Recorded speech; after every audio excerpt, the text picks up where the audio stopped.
Bueno mga kaigsunan ning takna karon sa kabuntagon dapit sa kaudtohon og depende ganos amo magtan-aw nining atong video mga kaigsunan kay ato ning gitagaag pagtaga dire sa atong pag-utingkay sa kamatoran sa atong tulumanon Bible expose mga kaigsunan. Og ni anang mga pahayag mga higala, mga pahayag ni gitawag nato higala Eli Soriano mga kaigsunan. Kini si Eli Soriano higala mao ni siya ang gitawag mga kaigsunan nga sa iyang karatula higala ang dating daan o dating daan mga higala. Mao ni siya ang gitawag iya religion nga Church of God mga igsoon, Church of God International. Diin daghan kaayo nga magasigig pangutana higala, mahitungod ni ini mga kaigsuunan. Elbihang daghanang nangutana, milyon ka mga tao ang nituo ni ini nga Eli Soriano higala. Pero nagkatibulaag ang iyang pamahayag mga kaigsuunan. Ni ang pamahayag niya. Sadyang nakigdebate siya sa usa sa mga elder sa gawas sa nasod. Unya gihubad lang og Tagalog mga higala. Supak siya sa sugo sa Dios ang daantipan mga kaigsuunan. Supak siya. Sadya nga nisupak siya mga kaigsuunan, iya gayong gipamatuod nga ang daang tipan wala na. Pero unsa may pamahayag niya dire atong patalinghugan mga kaigsunan. Niya. Ito ang wakas ng bagay. Lahat ay narinig. Ikaw ay matakot sa Diyos at sundin mo ang kanyang mga utos sapagkat ito ang buong katungkulan ng tao.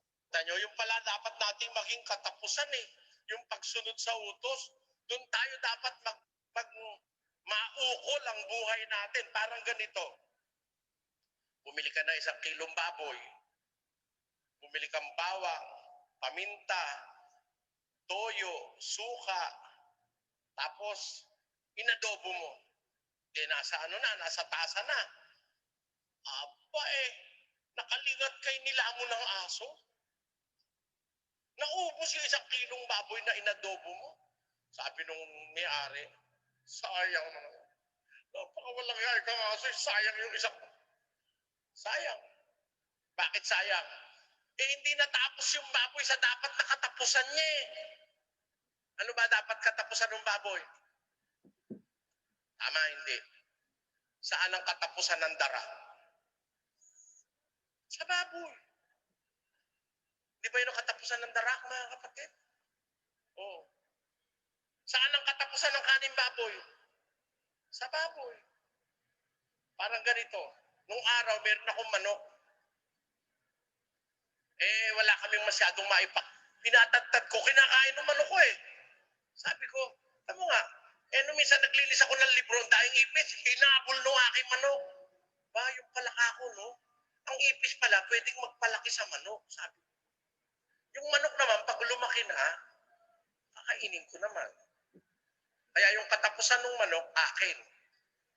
Yung katapusan ng ipis sa manok. Yung katapusan ng damo sa manok pa rin. Lahat naman papunta sa tao Tignan mo lang yung trail. Kinain nung gagamba yung lamok. Kinain naman nung ibon yung gagamba. Yung ibon naman, kinain nung kapwa niya ibong mas malaki. Tapos, yung mas malaking ibon, kinain naman ng tao. Saan natapos? Sa tao. Diba mga kapatid? Pag-aralan nyo lahat ng trail. Kumain ng damo yung kalabaw. Nung malaki na yung kalabaw, kinain ng tao. Kasi kung ikaw naman ng tao, kakain ng damo, mapait yun Eto nyo saan ba kumuha ng inilaki yung kalabaw? Saan lumaki yung kalabaw? Inilaki nun? Damo. O nung malaki na yung kalabaw, sino naman ang kumain ng kalabaw? Tayo. O ngayon tayo naman, saan tayo pupunta? Meron tayong wakas. Pag hindi ka nagwakas sa dapat na wakas, sayang. Sayang yung dara kung inanod ng baha. Hindi sayang yung kung kinain ng baboy. Yung baboy naman, hindi rin sayang kung pagkapatay ng baboy, kinain mo, nailuto, kinain mo, hindi sayang. Ikaw din kapatid na tao.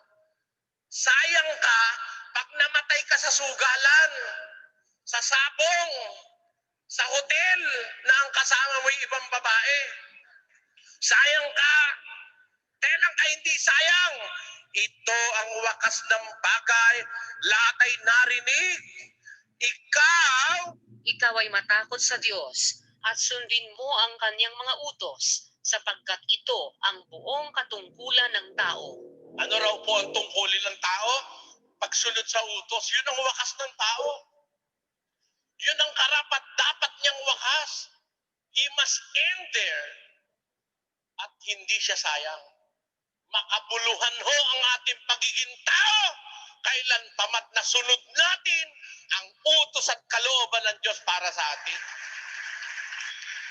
Pero, namatay ka sa sugalan, namatay ka sa pagnanakaw, naulsir ka sa kapabantay mo na isa mo riyan, dalawa mo riyan, ha?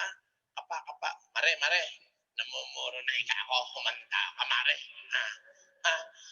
Abang mo, sabi! 19. O, kita mo, sa abang ka ng abang, puro tensyon yun. Lalo na pag namumuro ka na, puro tensyon. Eh, pag natatalo ka sa sugal, hindi ka makaayaw-ayaw. Hindi ka makaalis sa upuan. Puro tensyon yun, puro stress. Diyan ka mamamatay. Diyan ka magwawakas at masasayang ang buhay mo dahil nagwakas ka sa hindi tamang pagwawakas. Ito ang wakas ng bagay. This is the conclusion of the whole matter. Fear God and keep His commandments, for this is the whole duty of man. El fin de todo el discurso oído es este. Teme a Dios y guardia sus mandamientos, porque esto es el todo del hombre.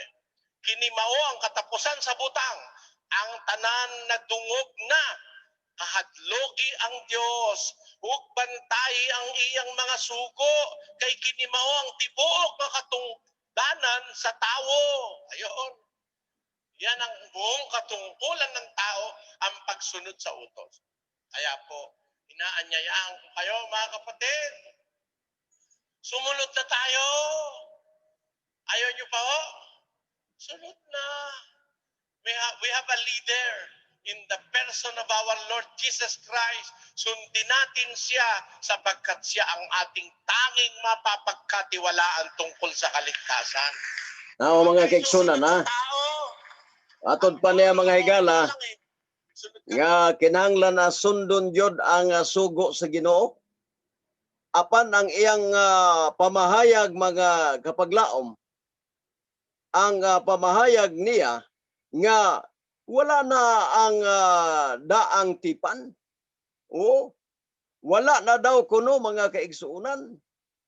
O bantay ka diya, Eli Soriano. Milyon na ang napasalaag nimo. O hinumdumi nga basin og kanon ang imong lawas tungod sa kalagot sa imong mga membro. Nagdala-dala kag Biblia, apan ang imong pagatudlo wala magkapareho. Kung makigdebate ka, moingon dayon ka nga wala nang daantipan.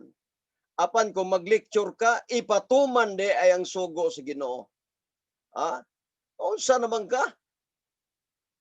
O, sa na may imong kartiyo karon nga igo ka lang nga mutudlo sa imong mga sakop, sa imong mga membro, apan sa panahon sa debate imong i-deny, imong ingnon nga kon mutuman ka ni ana wala kanay kaluwasan.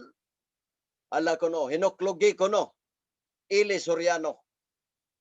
O ni mga kaigsuunan, wa mayon tay problema ini kung nagwali siya sumas Biblia nga dili magkasumpake ang iyang mga pamahayag. nga kun mutuman kuno ta sa daang tipan mapeligro wa tay kaluwasan.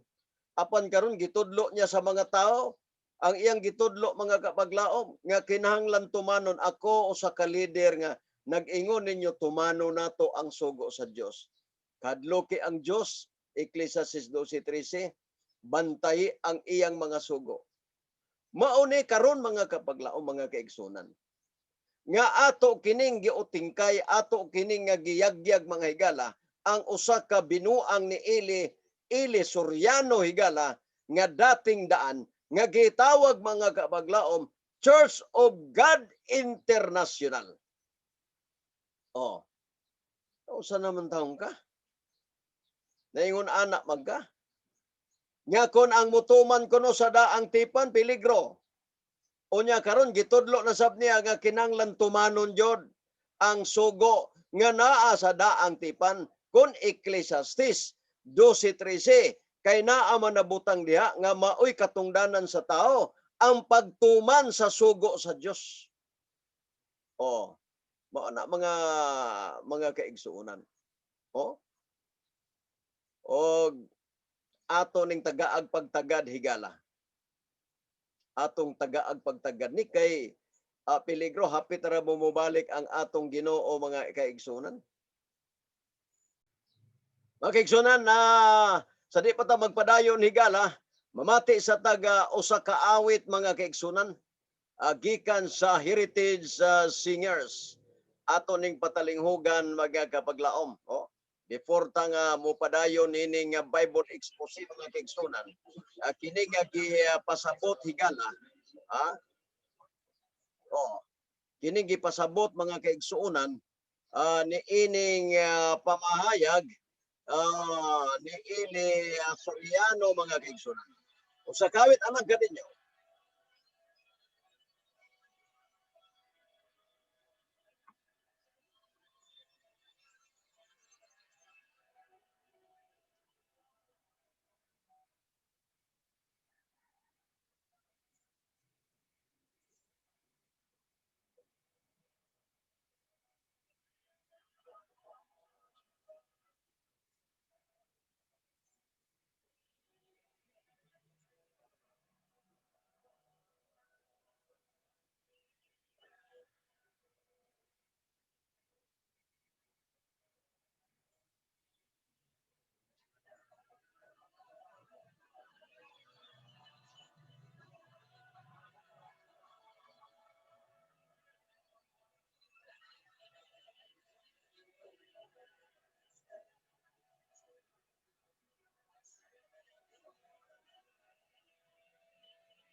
Padayon na diri mga kaigsunan, diri sa atong tulumanon, pag-utingkay sa kamatuoran, Bible expose.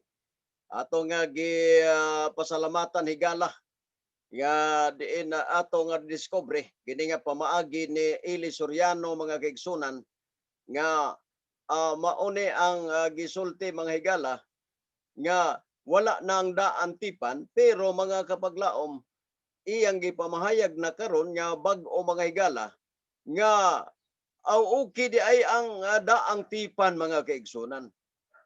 Sa mga klase nga lecturer Eli Soriano nga member man unta ka sa Church of God, wala magkapareho ang imong pamahayag kung debate di ay ingnon imong daan tipan ko na tumanon di na maluwas karon kay naglecture ka niingon man ka nga tumanon kay katungdanan sa tao ang sugo sa Dios na ikaw ra say maunay ni ana, no? Siya ra say maunay ana mga kapaglaom. Mao na nga niining orasa karon mga higala mag-ampo ta mga kaigsunan para niining mga tao nga milyon ang napasalaag mga kaigsunan. Dalaygon og mamayaon ng mga Dios nin taknaa karon. Ikaw magapanalangin sa tanan nga napasalaag niini usa ka lecturer apan nagkasukwahi nga dili pinasubay sa Biblia. O Diyos, tabangi ang mga katawhan nga nanginanlan sa kaluwasan. Salamat o Diyos sa pagtubag o paghiusa ka namo sa gugma sa ngalan ni Hesus. Amen. Mga kaigsunan, mao ni ang atong Bible expose sa atong pag-utingkay sa kamatuoran nga ato lang nga gibulgar higala social media nga wala magkapareho ang pamahayag ni Brother Eli Soriano sa dating daan mga higala. Thank you very much. So, maayo nga pagpaminaw, pagtanaw ninyo dire sa aton tulumanon pag-utingkay sa kamaturan.